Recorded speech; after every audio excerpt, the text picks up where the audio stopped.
In the vast, unforgiving expanse of the Libyan desert, history holds secrets buried beneath the sand. Stories of courage and sacrifice lost to the winds of time. This is one of them. 1941. The world is at war. North Africa has become a critical battleground, a sprawling chessboard of sun-scorched earth. While massive armies clashed along the coast, a different kind of war was being waged in the shadows, deep within the continent's heart. For the Axis powers, control of the Sahara was paramount, and at its center lay a prize, the Kufra Oasis, a vital hub for communication, a key supply point, and a fortress thought to be untouchable, hundreds of miles from any Allied front. But to one man, it was a target. Colonel Philippe Leclerc had escaped to fallen France with a singular, burning purpose: to fight on. He gathered around him a small, determined force of free French soldiersmen who had lost their country but not their honor. Alongside them were local guides, masters of the desert whose knowledge of the terrain was indispensable.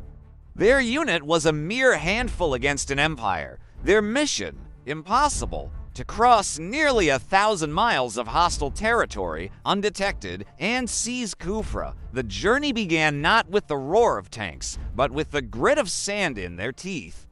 The desert was their first and most relentless enemy.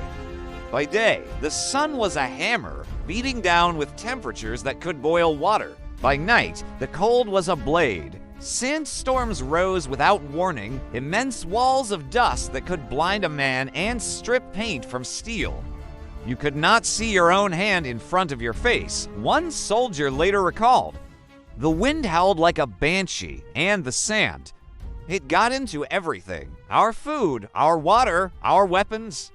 We felt like we were being erased from the earth. Water was more precious than gold. Rations were strict. A few sips a day to wet a parched throat.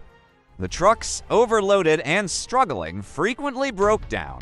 Engines choked on sand, tires burst on sharp rocks. Each repair was a race against time, a battle of sweat and steel under the relentless gaze of the sun. They were utterly alone. If they failed, no reinforcements would come. No one would even know where they had fallen. This was a test of endurance unlike any other, a trial that forged them into something harder than the desert rock. Days turned into weeks. They navigated by the stars, moving like ghosts across the desolate landscape. Leclerc pushed them onward, his resolve a beacon in the vast emptiness. He understood the stakes. Taking Kufra wasn't just about disrupting a supply line. It was a symbol. Patrolled the skies. A single sighting would mean annihilation. The men learned to camouflage their vehicles with near-perfect skill, becoming one with the dunes and shadows. They moved mostly at night, the rumble of their engines a soft murmur against the desert's silence. Finally, after a grueling march that had pushed men and machines to their absolute limits, Kufra was in sight. The Italian garrison, secure in their remote fortress, had no idea what was coming. The El Tag fort, with its thick walls and commanding position, loomed over the oasis. Leclerc's plan was audacious. He couldn't afford a direct, prolonged assault. He had to rely on speed, surprise, and psychological warfare. His force split into small, mobile groups. The attack began not with a full frontal charge, but with a series of sharp, precise strikes. Artillery, carefully hauled across the wasteland, opened fire on key defensive positions. Hit-and-run raids harassed the perimeter, creating chaos and confusion. The French appeared, struck hard, and vanished back into the desert before the defenders could mount an effective response. "We were a phantom army," another veteran recounted. "They fired into the darkness, but we were already gone, striking from another direction. They were fighting shadows, and the fear we created was a more powerful weapon than any bullet." For 10 days, the siege of Kufra raged. Leclerc's men kept up the pressure relentlessly, giving the garrison no rest.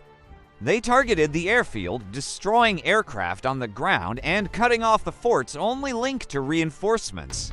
The constant, unpredictable attacks wore down the defenders' morale. Trapped and isolated, their confidence began to crumble. The final push came on March 1st. Faced with a determined, seemingly unstoppable enemy, and with his own forces stretched to their breaking point, the Italian commander saw no alternative. The capture of Kufra was more than a tactical victory. It sent a shockwave through the Allied and Axis commands. It proved that long-range desert warfare was possible, paving the way for future Special Forces operations. More importantly, it was a profound moral victory. A beacon of hope that shone from the deepest desert, inspiring resistance movements across occupied Europe.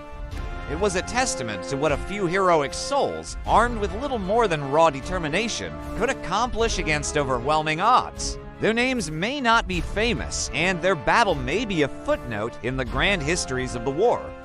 But in the silence of the Libyan desert, their courage echoes still. A forgotten raid carried out by forgotten heroes who risked everything for the dream of freedom.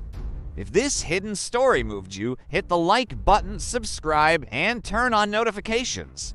More forgotten heroes are waiting to be remembered.